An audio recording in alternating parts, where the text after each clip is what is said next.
Então esta é aquela prova que foi adiada várias vezes em função, infelizmente, da pandemia.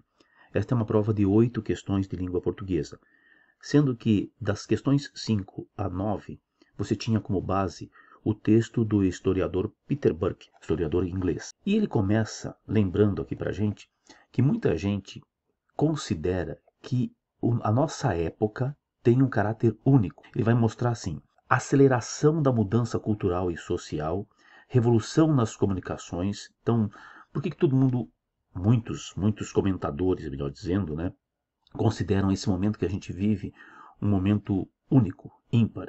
Porque houve essa aceleração nas mudanças culturais, sociais, revolução das comunicações, domínio de corporações multinacionais, americanização, e aí ele usa McDonaldização do mundo e assim por diante. Esse é o ponto de partida para o texto do Peter Burke. Agora veja que a partir da linha 4, ele começa dizendo assim: em alguns aspectos, nossa época é realmente única. E aí vem a tese dele. Mas assim o foram outras gerações e outros séculos. Estamos longe de ser as primeiras pessoas a ficarem preocupadas ou excitadas pelas ideias de que nossas experiências são muito diferentes, diversas das experiências das gerações passadas.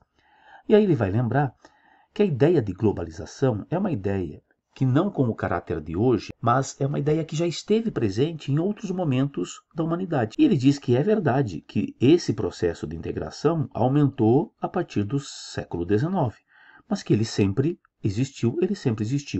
E para finalizar o texto, o trecho, ele vai citar um escritor italiano e o outro inglês. O italiano, que diz que existem 2 tipos de globalização, a econômica, por exemplo, e depois a ascensão da cooperação internacional, e o inglês, que vai meio que datar como é que foram, em que momento se deram os crescimentos uniformes dos sistemas econômicos, sociais e políticos. Ele vai dizer que isso acontece num primeiro momento de 1780 até a Primeira Guerra Mundial, 1914, e depois, que ele chama de grande aceleração ou mudança, o fim do século XIX, ou especificamente o período de 1890, aí sim, até a Primeira Guerra Mundial, 1914. Em suma, o texto trazia essas ideias. A questão 5 propunha: com relação ao emprego de aspas nas expressões McDonaldização na linha 4 e grande aceleração na linha 16, assinale a alternativa que explicita o uso correto de cada uma. Portanto, aqui é uma questão de pontuação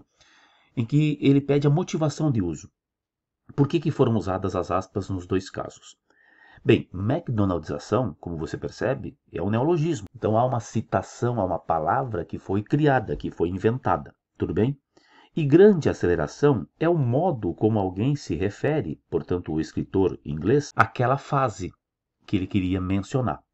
Então na letra A, as aspas foram usadas respectivamente para identificar nome próprio estrangeiro. Não é um nome próprio estrangeiro identificado, é uma invenção de palavras. E designação de um conceito. Até poderia ser, porque é a visão do autor, mas a letra A já estava fora pelo primeiro item. Letra B. As aspas foram empregadas em ambos os casos para marcar ponto de vista do autor do texto. Aqui fora. As aspas foram usadas, respectivamente, para indicar a citação de uma logomarca comercial. Não citou McDonald's no sentido literal. E de um neologismo. Grande aceleração não é neologismo, não é palavra criada. As aspas ressaltam nos 2 casos o emprego de gírias, não são gírias, e expressão coloquial em um texto formal. Por que a resposta era a letra E? Chegamos à letra E, então. Veja o que ele propõe. As aspas marcam, respectivamente, um processo híbrido de formação de palavras, um neologismo. McDonaldização, porque McDonald's vem de uma base inglesa, e essa terminação, zação, é uma terminação que tem um sufixo do português. Portanto, o hibridismo aqui se dá em juntar uma base em língua inglesa com um sufixo em língua portuguesa. E aí, grande aceleração é uma concepção autoral, é uma maneira como um determinado autor chama aquele momento. Resposta da 5, letra E. Assinale a alternativa cuja interpretação não é autorizada pelo texto, portanto ele quer aquela que foge ao que o texto propõe. A pressuposição-chave da maioria dos participantes dos debates sobre a globalização é compartilhada pelo autor do texto, Peter Burke. Pronto, já estava errado aqui, né? Ele começa mostrando para a gente que a maioria dos participantes dos debates sobre a globalização diz que a gente imagina a globalização como um processo muito nosso, muito recente e como algo que nos coloca como ímpares perto dos outros que nos precederam. Então a nossa civilização vive um momento que é especial. Ele vai dizer, não, não é assim. Não é dessa maneira.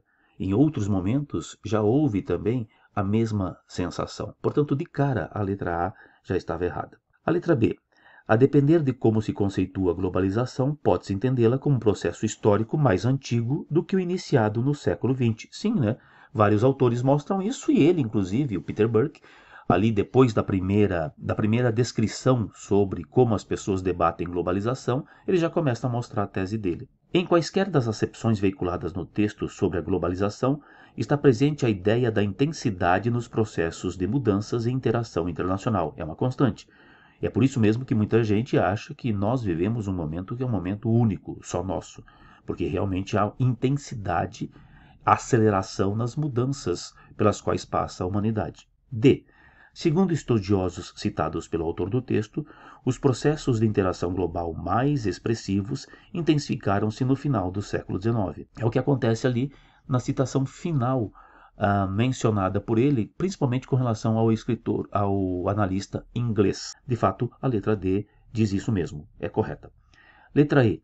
Nossos contemporâneos não são os únicos a se alvoroçarem pela ideia de que nossas experiências são díspares, são diferentes, são desviantes daquelas das gerações passadas. É a tônica do texto, sem dúvida. Resposta da 6, letra A.